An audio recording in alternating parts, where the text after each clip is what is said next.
Good evening and welcome to our attendees for tonight's program. My name is Kristen Noon and I'm the Associate Athletic Director at Trinity College. As part of our continued celebration of the 50th anniversary of Title IX, connecting the past to the present, I'm excited to join our alumni panel who have transitioned from athlete to coach in their respective sports.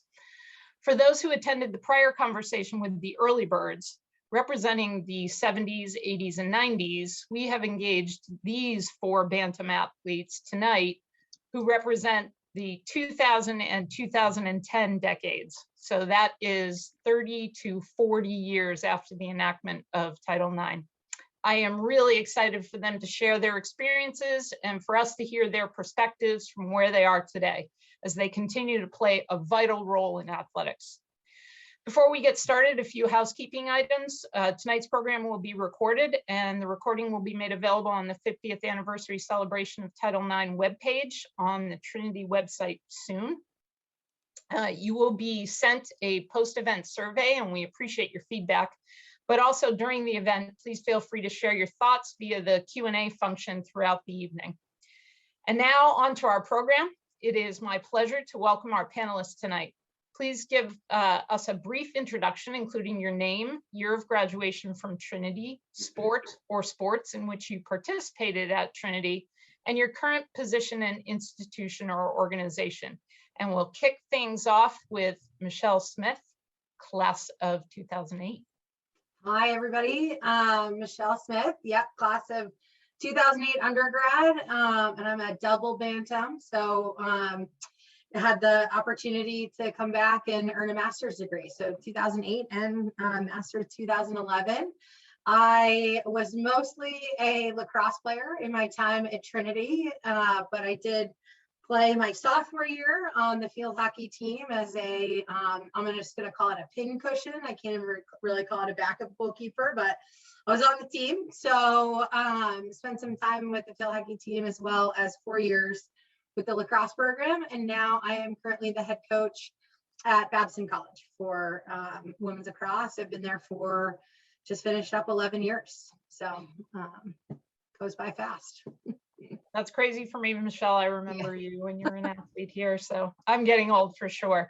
Yeah. Kim Weiss, class of 2011.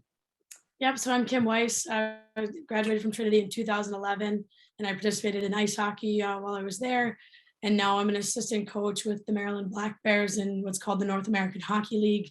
It's a junior boys hockey league, so it's kind of the reason that all the hockey freshmen were older than I was when they were boys on the boys hockey team. They're 20 years old or 21 years old. So I'm coaching boys between 17 and 20 years old. Awesome. Chantel Hannaford. Hi, everyone. I'm Chantel Hannaford. I graduated from Trinity in 2014.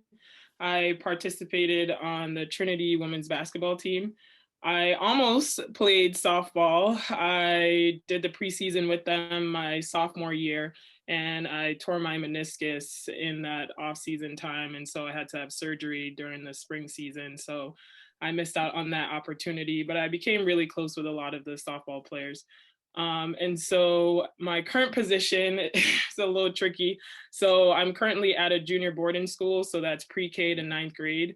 And I teach 9th grade history. I'm an advisor to 7th graders.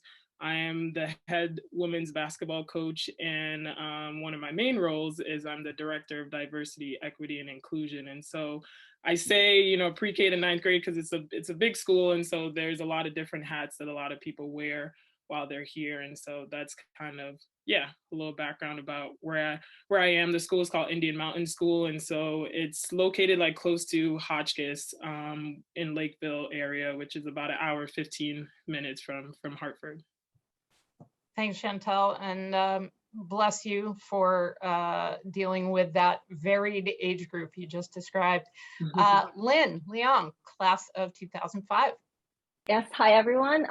My name is Lynn Leong. Well, first I want to say thank you to Trinity Athletics and Trinity College and Kristen and everyone else here that are attending the panel tonight. I'm so grateful. I'm class of 2005. My sport is squash. I'm I'm originally from Malaysia and played top 2 in my 4 years of my career at Trinity. My current position is the director of squash and the head coach for a men's and women's team at Yale University. Awesome. Well, welcome to all of our panelists. We're going to dive right in.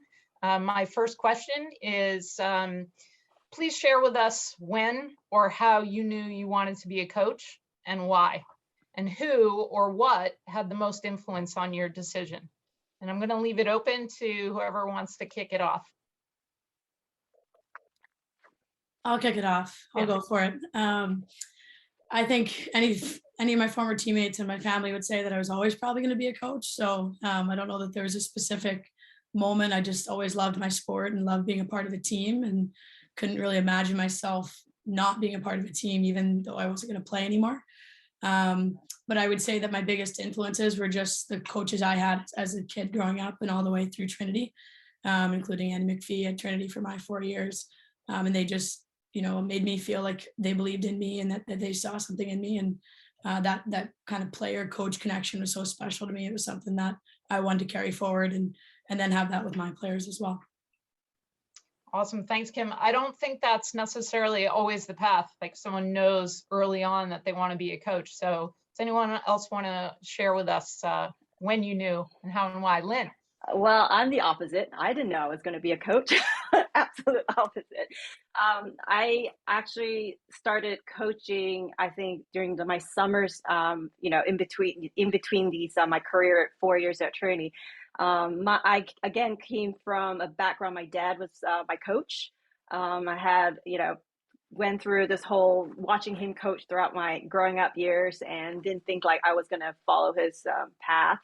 Of course, until I came to Trinity, I go like, well, what's a good way, to stay in shape and to earn money at the same time. And, my coach, Wendy Bartlett, said like, Lynn, why don't you start coaching in the summer? And I go, all right, I'll give it a try. And I think it just kept I find it rewarding after doing all these like summer sessions, and found out that, I've gotten pretty good at it. I enjoy teaching a new sport to someone else who doesn't know how to play. I find it rewarding because you made a huge impact in your life. So I kept going with it. And obviously at that time after I graduated, I go like, why not take it further and just keep going and see where it takes me. And here you are coaching against your former coach. So really has come full circle for you. I know, thanks to Wendy. Yeah, for sure. Michelle and Chantel. Yeah, I mean, I would say I probably tracked a little more similarly to Lynn. Just sort of always enjoyed kind of being outside, and in the summertime, not really loving the idea of a desk job. I had one of those in between my senior year of high school and coming to college, and I think it was probably my most miserable summer. So I really just wanted to avoid doing something boring over the summer. So I coached a lot at camps, and I enjoyed it. And then getting ready to graduate, couldn't imagine not continuing to be involved in the sport. So sort of thought that coaching would be more of an opportunity to actually get my master's degree paid for. So I spent a year away at Dickinson, and then very thankful to Kate Livesay, who was the lacrosse coach at the time, and Ann Parmenter, the field hockey coach, who just welcomed me back to Trinity with open arms and gave me the opportunity to get my degree. And I thought that was really the start of, maybe going to law school or doing something after. And the more I did it, the more it just became something I couldn't not do. And so really also got very lucky that a great job opened up right at the time that I needed to be moving on, because I had finished my degree at Trinity, and I got to return home and work at a great institution and, take over a really successful program. So I think coaching for me was a little bit more, I think, luck along the way, surrounded by really good people who took care of me and, just encouraged me. And, I remember getting ready to come back to Trinity, and there was some, where's she gonna live? We were adding a second graduate assistant position, and Kate was like, you can live in my basement. It will be fine. We'll make it work. And I'm very thankful for people along the way. I remember Ann Parmenter went around with the facilities director and was like, where is there an open apartment? We need one. So just, I think, again, I got really lucky along the way to be surrounded by great people. And I was in the right place at the right time. And with that, I got an opportunity to leverage what I love to do and what I really enjoy doing with great people. So. That's awesome. I think we all know as coaches, sometimes it is about being in the right place at the right time and making those connections. Some wonderful connections happened right before we logged on here with this panel. So really great we could bring you all together. And Chantel. Yeah. I guess for me, when I figured out that I wanted to be a coach was when I figured out I wanted to be a teacher, which was a little bit later in life. But I guess I always kind of had that desire or that skill. Growing up, I'm the oldest for my immediate family. I have a stepsister who's a couple years older than me. But for my siblings, I'm the oldest. And so I've always was the one that had to play the mom role in many ways of babysitting and being that leader for my younger siblings. And so I would always try to teach them different things. And so I always had a desire to be a teacher in some ways. And so I think it was more formalized in my junior year once I started to take more. So I majored in education and psychology at Trinity. And so my junior year, because you have to declare at the end of your sophomore year. And so junior year, once I was locked in, I couldn't, shift anymore. And I started to get more serious about education. I started to participate more in programs in Hartford, and one of my classes, Analyzing Schools, I had to actually do an internship at a school in Hartford. And I think at the time it wasn't Hartford Trinity Magnet Academy at HMTCA, I think is what it is for short.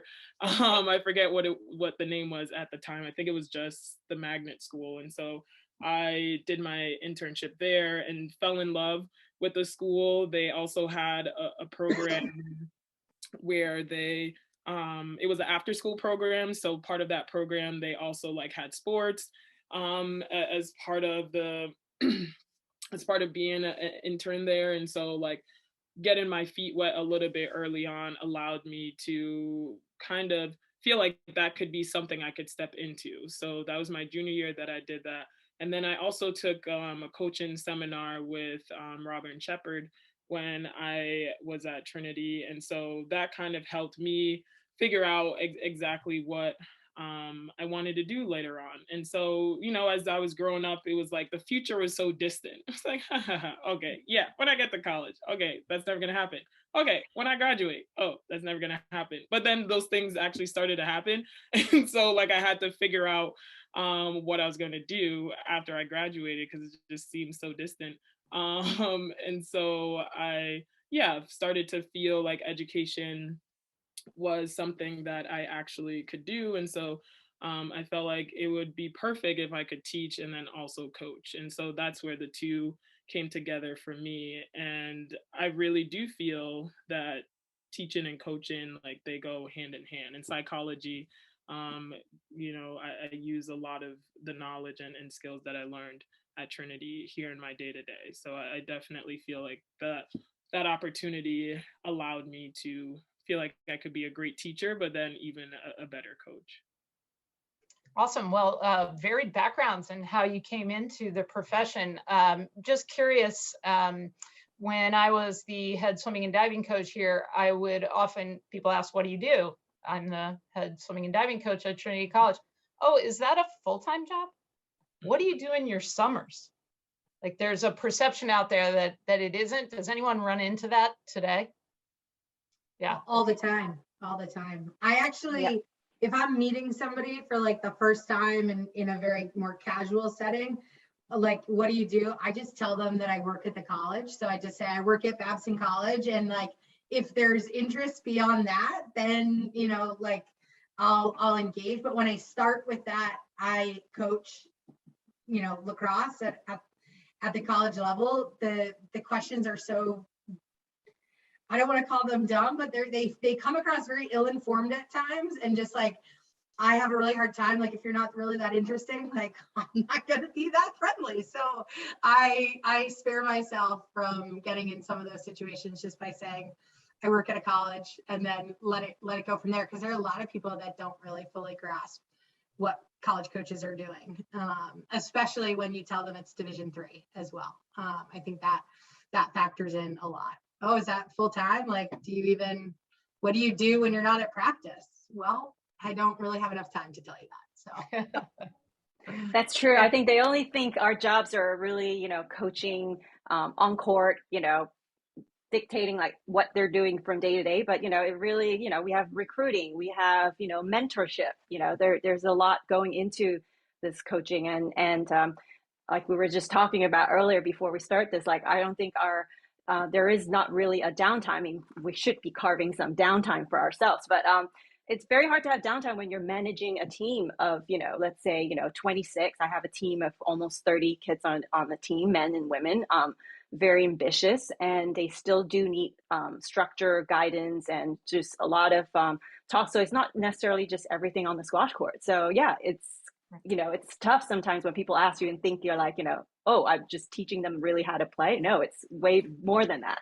So I think that's what's you know, I guess it's consistently we have to teach, you know, audiences, like, you know, people who what we do in college sports is not really just teaching them how to play. It's more about teaching them how to be good leaders, you know, guiding them to what's coming up next, and give them as much of you know, advice, and not just advice, but learning from them as well, and guiding them through their college years. Right. Well, and that's part of, right, the purpose of this panel is to share exactly what you do. I will have some directed questions for you. Just curious, COVID a challenge for anyone in your coaching profession?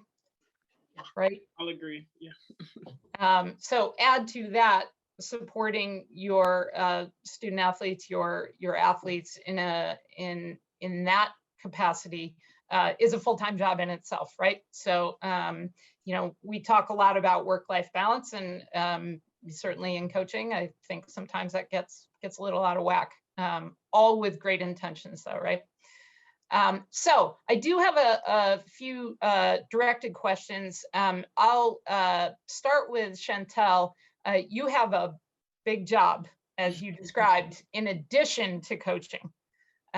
So when we say, you know, is coaching a full-time job, you've got 3 full-time jobs, right? How do you find the balance of all of that? And do you think there are distinct differences in coaching high school athletes versus college athletes in the coaching you received as a collegiate athlete? Yeah, it's a great question. I definitely feel like this year that I've developed better balance. And it's funny because at Trinity, I always felt like the times when I was the most productive was when I was in season. Right. So like having more to do at times makes me feel, I don't know if any of you felt that, but like allows me to structure my time differently. Right. So I'm now 8 years out of undergrad. And so like having the time to adjust to adult life has been quite the experience. And so this is my 3rd year in the role as the DI director. So I had some time to get used to the job before 2020 hit.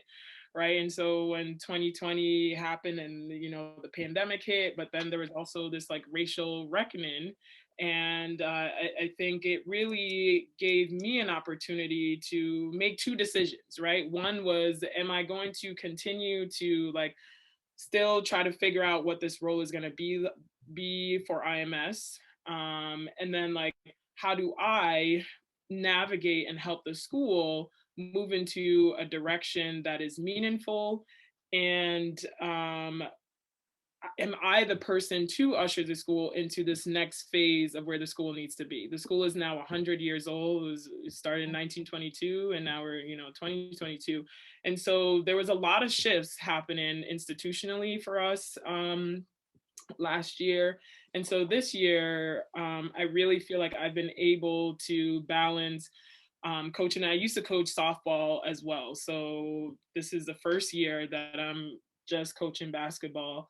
And I was the assistant for softball, but it was taxing. It was a lot. And so I'm also in grad school right now at GW. So talk about having a lot on my plate. I don't know how I do it, but I am balancing. I still got to run today right before this. Nice. So like, got to keep, keep the body moving. Self-care is important. You need to do it. It's serious, right? And so I feel like this year I have been able to have a better balance of knowing when do I have time to grade, when do I have time to lesson plan, when do I have time to like be with the students and like actually be present and be aware of what they need, be aware of what the school, like institutionally, like what the school needs, right? And then also what faculty need to help with professional development, right? So like there is a lot that like each avenue or each role that I have at the school requires. And our head of school, she's amazing. She also went to a NESCAC school. She went to 2 NESCAC schools. She started at Tufts and then transferred to Bates. And so she played lacrosse. I didn't tell her I was going to be on here, but I'll probably tell her afterwards. But and we have a lot of NESCAC grads here too. And so I do feel like there is that sense of camaraderie that we have and allows me to feel like I can still do my job and trust that the school is still going to fulfill the necessary requirements that we have as teachers, as coaches, right? And so basketball tends to like be like secondary, but like this year it was like my pride and joy because I started this year and I was like, ugh, last year was a drag, and like I was really looking forward to basketball season. And because like we're a smaller school, like we use Hotchkiss, we use their facilities, so for sports, for our practice, we practice in the morning. And so like I wake up at like 7:30 and I'm like ready to go because it's basketball, right? And I'm so excited. And so like that really gets me excited to start my day. And so like I really felt like this year, like having basketball and coaching the girls helped me to feel like I can do those other roles very effectively. So it wasn't a matter of like it was sucking my energy, it was really giving me energy. And so I really appreciate how the school is structured and allows me to do a lot of the things that I like to do. And I don't think that I would be here 4 years later in the middle of nowhere trying to just survive. So yeah. I think you did, correct me if I'm wrong, but I think you might have brought your team to one of the Trinity games. I did. Yeah. We're so excited. It was I think it was the first round. It was a Sunday game because they had a bye. So maybe it was the second round because they had to buy that first round. Yeah, I did bring the team and they enjoyed it. I actually brought my sister too, who's 11. And so like she lives in Hartford. So like I picked her up on the way. So she got to drive with the team. It was this whole thing, family affair. Beautiful. Awesome. Well, thank you for all your work in the area of diversity, equity, and inclusion. Really important work. You are literally sending those students to our institutions, and they come with a great education and background. Michelle, you had the unique experience of returning to Trinity as an assistant coach. Can you talk about the differences in that role as an assistant versus your role now as a head coach? Gosh, yeah, it feels like ages ago. But listen, I think being an assistant coach in general, I think right out of college is hard to do when you're very similar in age to the players that you're coaching. You're trying to figure out who you are as a coach and to find your voice. And then I think coming back for me to Trinity was also challenging because some of those current players were teammates of mine that I was now sort of in that role.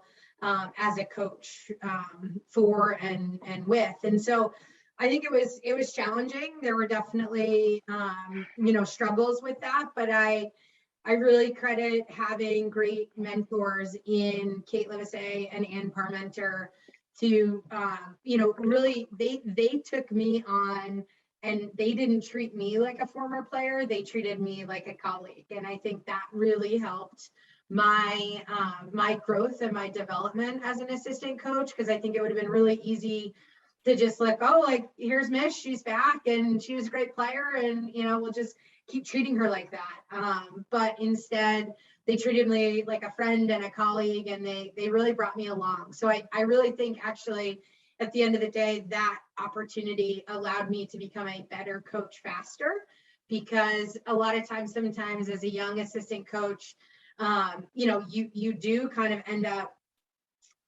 a young assistant coach is going to dictate how quickly they advance based on what they want to take on and how mature they act, and how how they're able to sort of handle situations. But when you're almost sort of forced into being an adult right away and treating yourself like a professional because others are treating you that way, I think it really helps. So it was a really wonderful opportunity. I think I also got to work with people who knew me as a person. So they already knew what my strengths were and my weaknesses are as far as my communication skills or my knowledge of the game. So they helped me close the gap quickly in some of those areas as well. So just really fortunate. I think while it was probably more challenging at times than being an assistant coach somewhere else for somebody who didn't know me, it was equally as beneficial, I think, for my growth and development. And I think the other piece too, when you're a young assistant,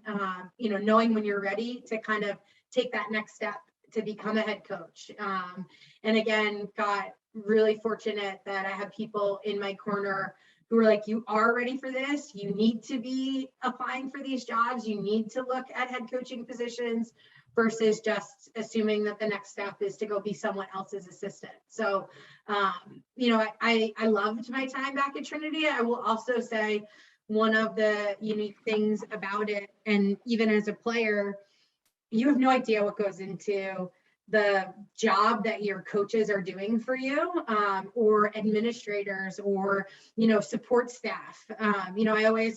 I always loved Penny, our locker room at Trinity way back when, and now I'm really I remember dating myself, Penny. but yeah, like Penny's behind the equipment room, and we were right there. Our lockers were right next to her window, and I loved her. And then coming back, I'm like, oh my God, Penny, like you do so much for us, and I don't think we ever really appreciated it. So I am very grateful to have been able to come back to Trinity and actually get to thank on a daily basis all those people who gave a lot to me as a student athlete that I think I was just a little blind to and a little naive to.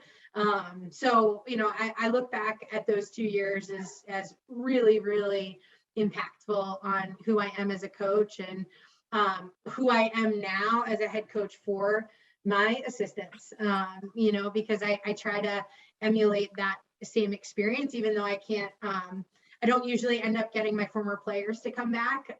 We graduate some pretty high-powered young business women at Babson, but at the same time, I still get young assistants, and I really try to treat them like a colleague, because I think that just goes so far in their growth and development.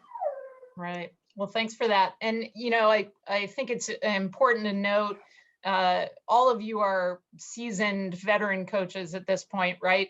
And whether you're a head or assistant coach, you have folks who are younger than you looking to you as mentors, whether you know it or not, or realize it or not. And that's yet another job on top of your full-time job, right? Is the responsibility you have in mentoring young women as they move up through the profession. So hats off to you. And certainly, Michelle, thank you for that shout out to Penny Lawrence. You should all know Penny received the Trustees Award of Excellence this weekend at commencement. So really a great acknowledgement for Penny, and who is now used to just support our women's teams and now supports all 30 varsity teams. just Penny and some student workers. So incredible feat. So for Lynn and Kim, you're in a little bit of a more unique situation. Do you feel there are any differences in being women identifying coaches, if you identify that way, and coaching men's teams specifically than you would suppose or you've observed in men identifying coaches coaching men? Either one, kick it off. I guess I don't really consider myself women or identify myself women identifying coaches. I grew up kind of having that, at least in squash, most of my coaches were male, and also my experiences coaching throughout my, before I got to collegiate coaching, most of my students were all like boys too. And, I did coach girls. So I had a lot of experience in terms of growing to how to coach just boys to adult men. And those experience kind of helped me to become sort of that understanding of how to, I guess more so of how to attend to what they need on the team. And I think I see myself like consistently challenging myself. So if a guy thinks like I cannot coach him, I go like, well, no, I'm going to show you. I know what you need, and this is what I'm going to tell you to do.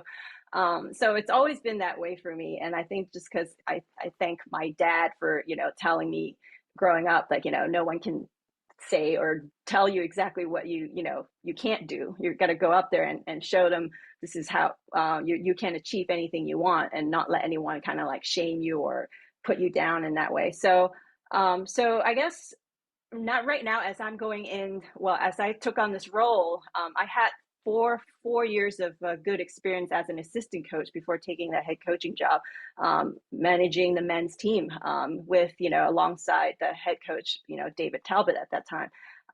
And it was a very easy transition for me. I think it's because I thank all those experience I had before coming to collegiate squash, coaching at, from young kids to, all the way out through when they get to college. So that seemed a little bit more, a little bit easier for me to kind of get my work going along. So I don't know, Kim, how you feel about that? No, Lynn, I totally agree. I was going to say the same thing, that I grew up being coached exclusively by men. My first female coach wasn't until college, and it was my assistants.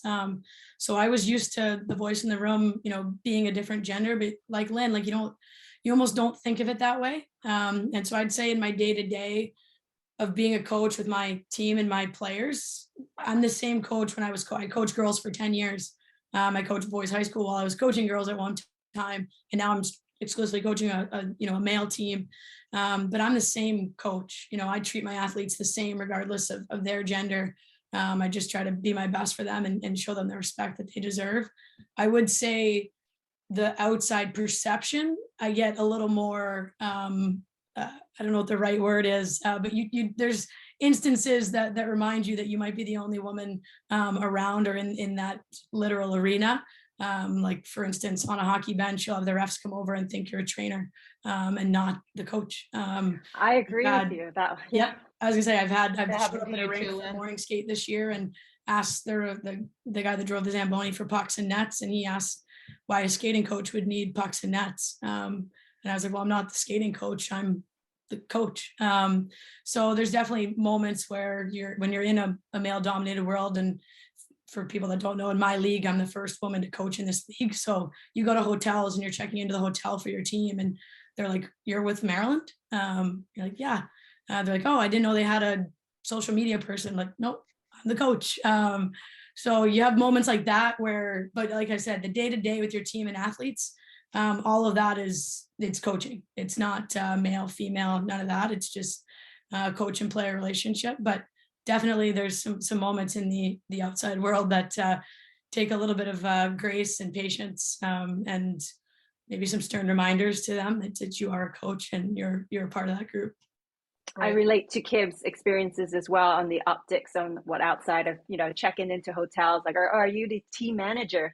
I was like, no, I'm the head coach, But yes, you're right. I think the day-to-day work, it seems easy just because, we believe in what we do, and we coach the way we want to coach them. But yeah, I think changing perspective of what the outside world sees us is I guess the big step. Right. And that, I mean, I think that's great that is your experience. I think it also gives you a level of confidence, which certainly shows through. And yeah, you're right. Changing perception, changing what the optics may appear to be, is part of your job. And so that's really cool. And again, I think just highlighting, right, varied experiences here and what you all have to offer in very different paths, is really quite interesting to me. Quick one on this one, show of hands. How many of you tried to negotiate salary in your first coaching job when you were offered? 0, show of hands. Okay. Well, I tried to negotiate my salary when I took on the head coach job, but okay. So that was my follow-up. How about subsequent jobs? Subsequent jobs. Did you learn anything? Michelle and Chantel, we have still not learned. No, I actually, when I got the offer for my head coaching job, I responded, yes, I want the job, right there on the call. And the athletic director said, why don't you take 24 hours and just think about it? Right. I was like, oh, right. That's what you're supposed to do. Sorry. Yep. So yeah, no, here we are, and I've been here 11 years. I haven't gone anywhere, so haven't had the chance. Yeah, and I think, right, it's just an interesting question. I would venture to guess if there were men in the room and I asked that question, there might be a different response. I think that's changing for sure. But just a quick anecdote, I'm sure Rick Hazelton, our former athletic director who hired me as a coach, would be fine with me sharing this. But, I did, at one point say, hey, how come you offered me so low when I first took the job? And he said, you didn't ask for anything higher. And he was spot on, right? So it's incumbent on us. And, as we've said, it's incumbent on us to mentor the young women coming after us. And helping them to negotiate. Can I just follow? I know you said it was a quick one, so I don't know. No, please. Please do. Yeah, so I would say what I didn't say in like my intro, like I was the first one to go to college, like for my family. My stepsister, like she was older, and so it's like she went to college, but like for my mom and my dad, like I was the first one to go to college, right? And so like there's that like breaking the glass ceiling in many ways, like for my family, that I was like the leader to do that. And so like I was born in Jamaica, then migrated to Nantucket, Massachusetts, and then went to Trinity College. And then like, so I feel like there were so many like moments of like, I'm making the family proud, right? In many ways. And then like stepping into like a teacher job, like that was like a big deal. And then like when I also taught in Hartford for 4 years. I did like AmeriCorps, so like similar to Teach for America. So like I, started like scraping low, humble beginnings, whatever. But like, I think once I started to feel like, okay, like I deserve to be in this position, and that I deserve, like, it's not just like I'm making my family proud type thing. Like I know that I have the skills and the ability to be in the room and to be a leader, and like all the things that like, Trinity teaches you, like my family taught me. Like, so I didn't really negotiate until last year when I was like thinking like, do I even want to like be here, and just like trying to like go through all the processing and like everything that came at us with the pandemic, and like all of the stuff, like being a Black woman that I had to like then deal with, and so like I didn't negotiate for a lot of those reasons. But I specifically remember like going to, when I think I was a junior or senior, And we had to like go to a whole summer. It was a whole team. We had this big binder. I think I still have the binder, but it was like a seminar that we had to talk about how to negotiate. And I was like, when am I ever going to use this? But like, I did go back to that binder last year, and I was like, okay, I'm going to go talk to, and my head of school is a woman. So like, I also feel like, and again, like, as I said, like she went to a NESCAC school, like we related in many ways, like on those levels. And maybe if it was a man, and if we didn't share a lot of those similarities, like maybe I wouldn't have. And Right. like, I'm happy I did, because, you know, I'm in a better position now. But like, I just think there's a lot of factors that contributed to me hesitating to make that decision early on. And now that I'm about to be 30 this year, I'm just seeing life so clear now. So I feel like I'm, making the right steps.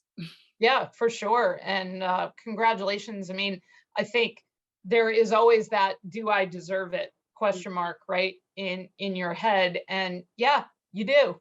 Every one of you do, right? So get out there and do it. And it's pretty cool to hear that you referred back to the binder. I think that's awesome. I have it. I keep everything. That's awesome.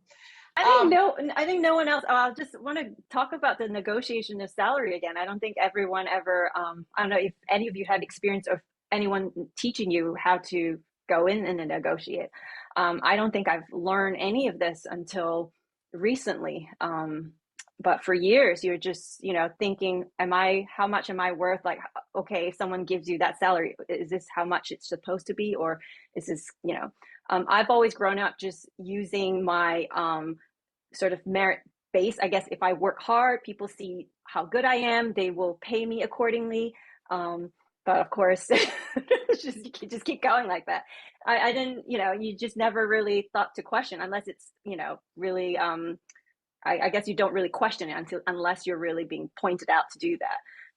So I still think till today, even as women coaches, I'm not sure if it's prevalent in today's world still, that people are still not brave enough to know how to speak up or ask how to go about it. Right. I think that's the question. Yeah. And that's any profession, not just the coaching profession, right? Right. I do think, at Trinity, our staff has made strides in our Career and Life Design Center to provide that support education to all students on campus as they head out into the real world. So this is the part of the celebration of the 50th anniversary of Title IX. And so switching gears a little bit, how do you think Title IX impacted your experience as an intercollegiate athlete and now as a coach, if it did at all? And just answer away. I can start a little on that. I mean, I think, I've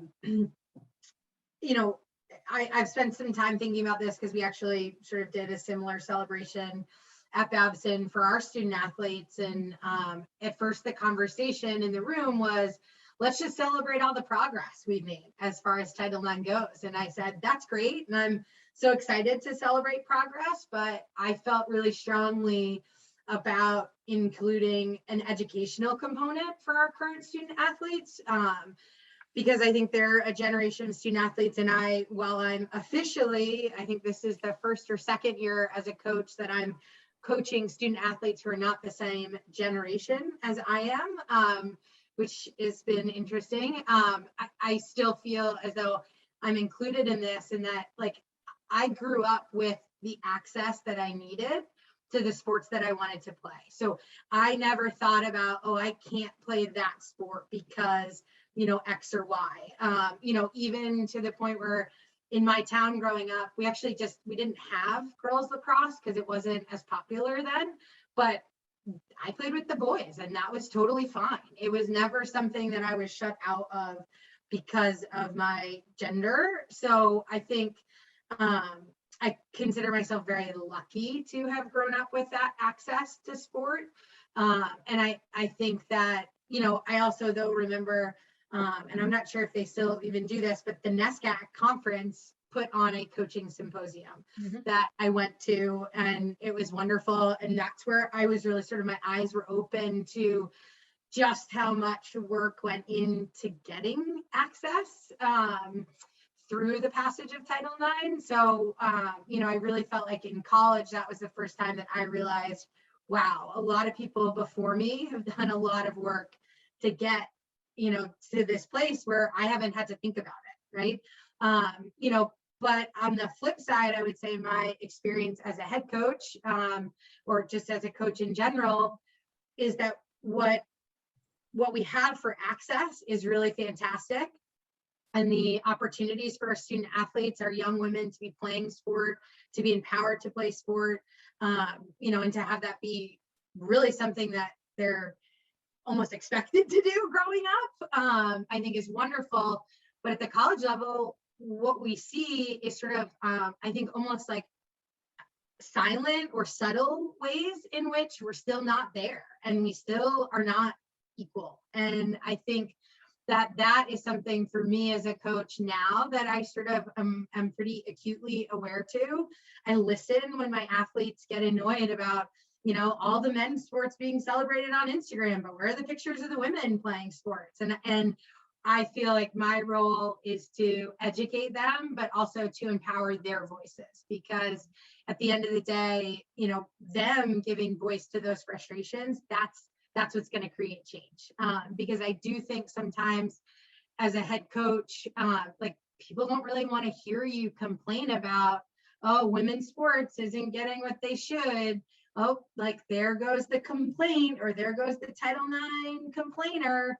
People don't want to hear that. And so it feels a little dangerous sometimes, because what we're talking about is not the holistic difference between men and women, but it's in these very subtle ways that, if you pay attention and you open your eyes to, can almost feel like the death of 1,000 cuts at times. And so with it, I think we've come a really, really long way, but I also think there's a ton of progress that we need to continue to be working towards seeing. And it's in the slightest of things. I mean, I think the NLI deals and the money that some of these male athletes are making now, I mean, they're not doing anything for that money. They're just getting paid now to transfer to big institutions, and those are $1 million contracts that they're signing.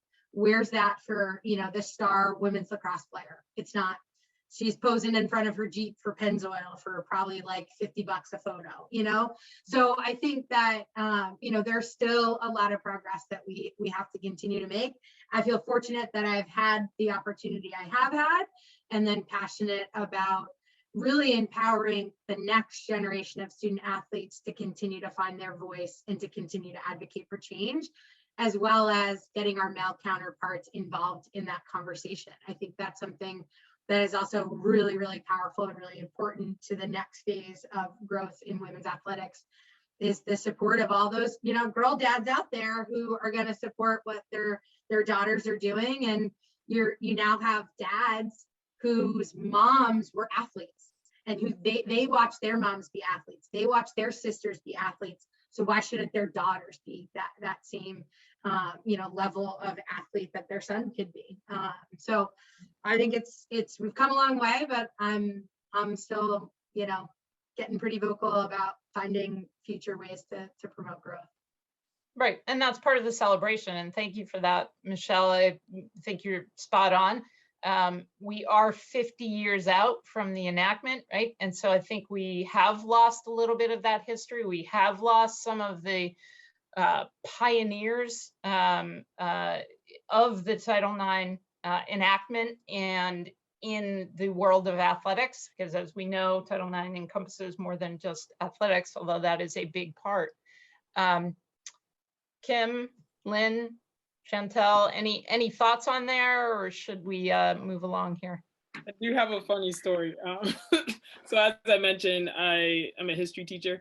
And so right now for 9th grade, they're like working on this project for sustainable development goals. And so like the structure of our day is a little bit different than like us like standing up and teaching. It's a lot of just like more informal, and like they're doing their project. And so I got super excited that I was going to talk on this panel. And so I was telling them all about it. I was like, oh, you know, Ms. Hannaford, because there's always this thing that they don't believe that I'm like a good athlete. I was like, why would you not believe that? Like, I still kind of look athletic. You just got to show 'em. And you know, so like I always have to like verify that I like was somewhat good. So anyway, so we were having this discussion. I told him I'm on the panel, and like I told him that the panel is like about Title IX. And so I was like, do you guys know what that is? And they're ninth graders. And they're like, no, and they're ninth grade girls. And they say they don't know. And so I was like, how do you not know? And so, you know, I did have that actual reaction. And then I was like, no, I can't make them feel bad for not knowing. But like I made it a point. I said, you know, tomorrow I'm going to ask you again, you know what you're going to do for homework? You're going to research what is Title IX. So they did some work and they actually went around and started asking like other, so the girls, I didn't give some of the background. So the girls who are part of the group, they're huge lacrosse players. They are actually playing, they live at Berkshire because their family works there, but then they're ninth graders here and they'll go to Berkshire next year. And so maybe, you know, they'll go to Babson or maybe Yale, I don't know, you know. But I think like my job in middle school and junior, like ninth grade, is to like plant the seeds. And so I, you know, told them to go look up what Title IX is. And so they actually took it upon themselves and they asked some people in the community. They asked the male lacrosse players and hockey players, and the boys, they also didn't know. So they started educating the boys. I was like, oh my God, this is beautiful. This is what teaching is all about, right? And Right. so they started teaching them. And then they came, you know, they came back and they said, I learned this and I learned that. And like, I had to verify even more that Ms. Hannaford was actually like also a decent soccer player, you know? And so I called my friend. I was like, okay, you did some work. Now I'm going to do some work. So I called my friend and I said, can you just verify that Ms. Hannaford was like actually a good soccer, basketball, and softball player? And she was like, yeah, she was actually kind of great.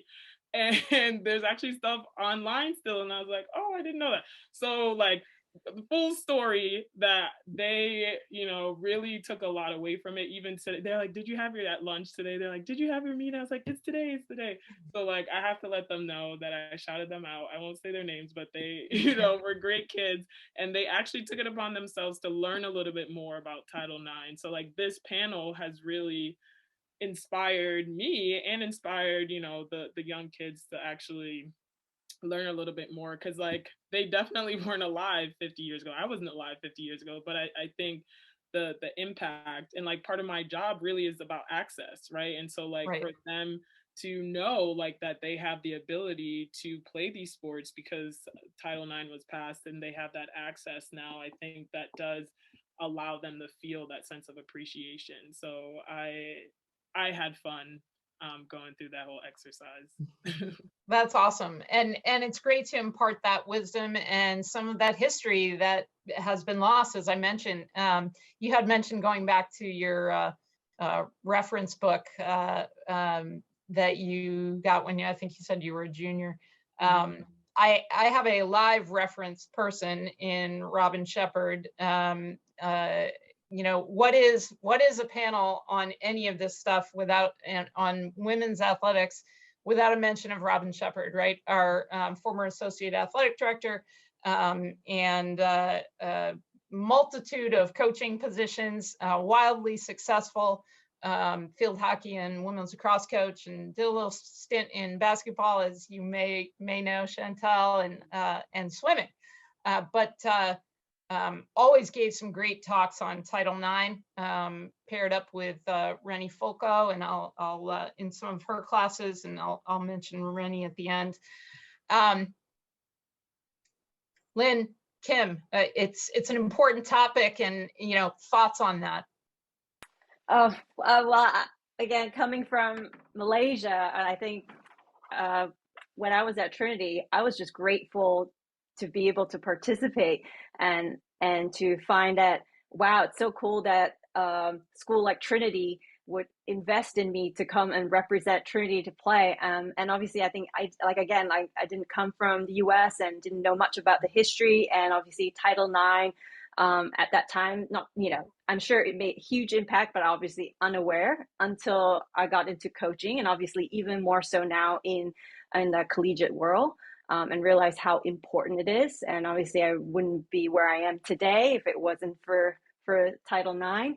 And again, that's when I start realizing, gosh, all the, pioneers and, especially in squash, there are a lot of great women coaches in the past that have kind of sort of started this, being able to lead when there was, still predominantly male coaching world in squash. But there were a few women, like obviously like have Wendy.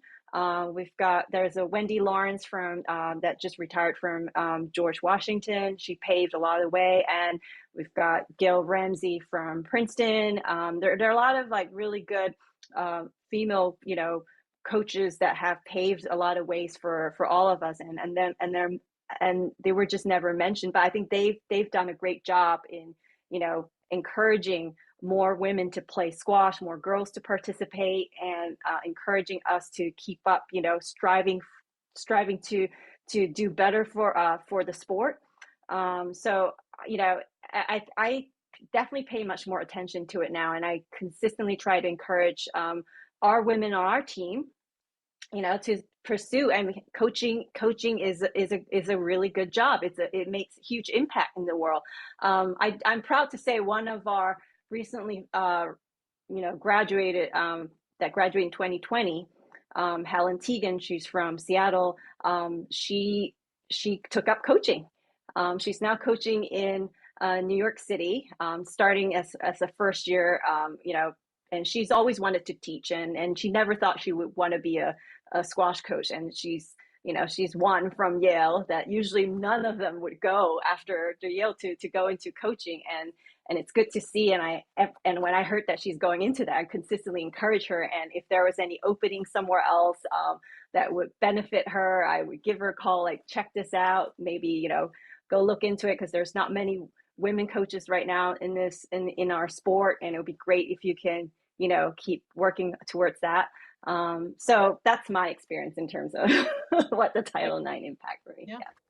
Yeah, I think I just echo what Lynn and Michelle said about being grateful for the access. I wouldn't have been able to play the sport that I loved at a school that I loved if it wasn't for Title IX, and not have to really think about it. Like you said, I think we need to kind of re-educate ourselves and re-educate the next generation that things weren't always that way, and that there were some women a little bit older than those of us on this panel that really fought really hard, and men too. But there were some women that laid the groundwork and coached some sports that they had no background in, like Robin did, just to fight tooth and nail to have teams and to give girls the opportunity to play a sport that they love. So mostly for me, I'm just grateful. I've worked in youth hockey and now in junior. So I obviously, like, my day-to-day as a coach isn't as impacted by Title IX, other than the girls that I was coaching committing to college, and one of them had their program cut, actually. So that was kind of a shocking moment when that happened. But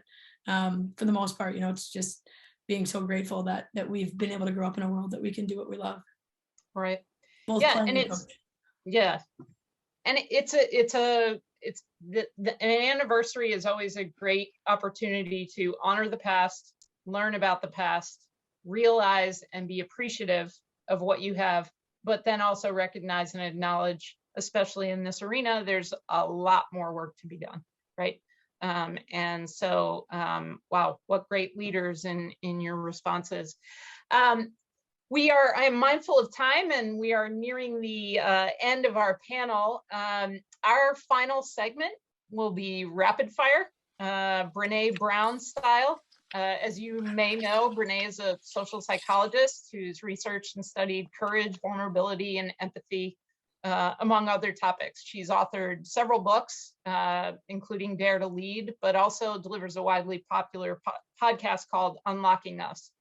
At the end of her podcast, she asked her guests questions in a segment called Rapid Fire. So I will ask you a question or offer an idea, and you will respond with a quick phrase or a word. So no explanation of your response is really necessary. We're only looking for the what and not the why, but a fun way to wrap up and really give everyone a quick snapshot of your ideas and interests based on your responses. So we will kick it off with Lynn, our most veteran alumni here. So here we go. Rapid fire for Lynn. What athlete did you idolize growing up? Michelle Martin, former world #1 from Australia, squash player. Okay. What athlete do you admire now? I love Formula One, Lewis Hamilton, Petronas, Malaysia. That's why I kind of have that relationship there. Interesting. Favorite book? Range by David Epstein. I love that book. Awesome. Favorite show on TV? Favorite, yeah, I love watching shows. I love to laugh, so Jimmy Fallon. Favorite Trinity faculty or staff member? I have to say thank Pablo Delano Photography. I have two. I have Wendy Bartlett to thank for, also one of my favorites until today. That's awesome. And most memorable athletics experience at Trinity? Winning 2 national team championships for squash when we beat, oh my gosh, Harvard, Yale, Princeton, 9-love, 9-love, 9-love. I don't know, Wendy has to correct me. Has it ever been done since then? Right. That's awesome. So that was most memorable. Well, you want to talk about pioneers. There you go. Kim, here we go. What athlete did you idolize growing up? Peter Bondra, hockey player. All right. What athlete do you admire now? Naomi Osaka. Favorite book? Mind Gym by, I'm blanking on the name right now, but I'm rereading it right now. So very cool. Favorite show on TV? Ever would be Breaking Bad. Favorite Trinity faculty or staff member? I believe he's still current, so I'll go with favorite current would be Professor Geis. All right. Most memorable athletics experience at Trinity? Probably when we didn't win a national championship, but we did get selected to go to the national tournament for the first time in program history. And I just remember watching the selection show with my teammates, and we all went nuts and ran around campus and put up signs for ourselves, which is probably really interesting. But we called it the best day. So the best day was probably my favorite experience. That's awesome. That's a great label. Chantel, here we go. Rapid fire. What athlete did you idolize growing up? Allen Iverson. What athlete do you admire now? It's a tie. I couldn't really pick one. Candace Parker and Steph Curry. All right. I love Steph Curry. Lynn, you can't have too many. I know. Favorite book? All About Love by Bell Hooks. Favorite show on TV? It's a similar setup to this. So it's The View. It's all women, and they're talking about important stuff. Oh, cool. It might be a good idea. Favorite Trinity faculty or staff member? So I had this written down before we started talking about her, like Penny. She is Penny. She is just amazing. But Wendy Davis, my coach, she's also great. So yes, I would say another tie. Yep. I find it interesting. You all mentioned your former coaches at Trinity, so that's pretty cool too, and a huge nod to them. Favorite, most memorable athletics experience at Trinity? Definitely didn't win national championship. Amherst beat us 3 years in a row for the first round. But we did have some memorable moments. I hit a buzzer beater in a game against Hamilton, so that was like a big deal. Awesome. And to wrap us up, Michelle, rapid fire. Here we go. What athlete did you idolize growing up? Growing up, it was Sue Bird and the UConn women's basketball team. Big fan. Yeah. Go UConn. Yeah. What athlete do you admire now? It's going to sound cheesy, but my current athletes, I just am in such awe of what they do on a daily basis, and they're my favorite. Awesome. Favorite book?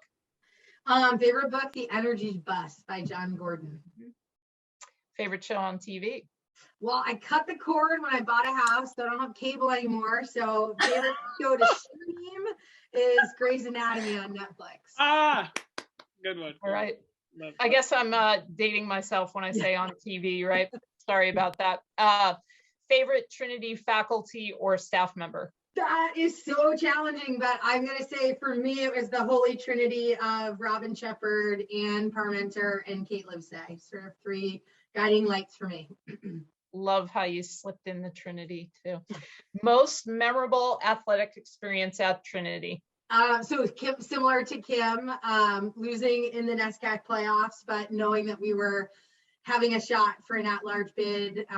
Back then, they didn't just stream it on a TV, they didn't stream it online. You had to find a place that had the channel to watch the selection show.